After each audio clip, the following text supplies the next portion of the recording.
آج کی کہانی صرف ایک قصہ نہیں بلکہ ایمان کو مضبوط کرنے والا سبق ہے۔ آخر تک دیکھیے گا کیونکہ اس میں ایک ایسا واقعہ ہے جو دلوں کو ہلا دے گا اور بتائے گا کہ مسلمان کی پہچان صرف نماز نہیں بلکہ اخلاق اور امانت داری بھی ہے۔ تو چلیے ویڈیو شروع کرتے ہیں۔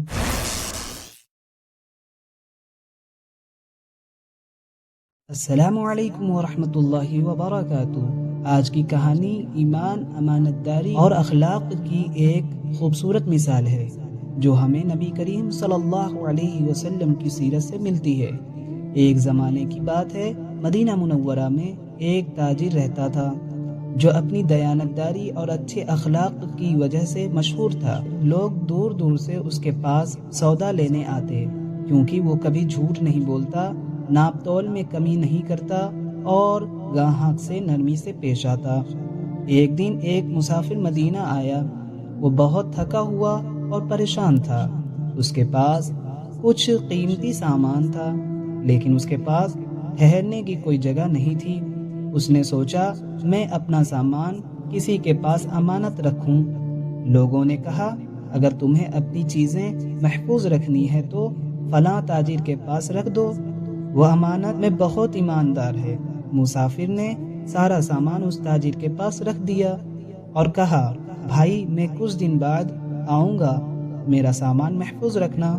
تاجر نے کہا فکر نہ کرو، تمہارا سامان میری جان سے زیادہ محفوظ ہے۔ دن گزرتے گئے، وہ مسافر واپس نہ آیا۔ کئی ماہ بعد خبر ملی کہ وہ مسافر ایک حادثے میں فوت ہو گیا۔ اب تاجر سوچنے لگا یہ سامان اس کے وارثوں تک پہنچانا میرا فرض ہے۔ اس نے بڑی محنت سے اس کے گھر والوں کو تلاش کیا۔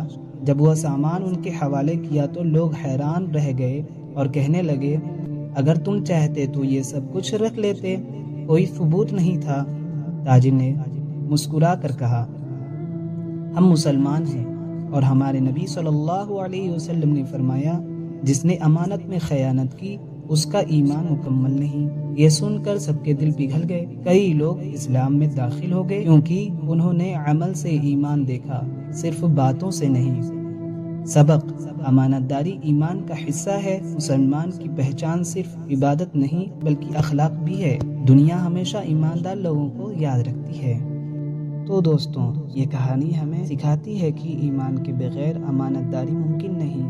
اگر یہ سبق پسند آیا تو دوسروں تک بھی پہنچائیں، لائک کریں، شیئر کریں اور چینل کو سبسکرائب ضرور کریں۔ جزاک اللہ خیرہ۔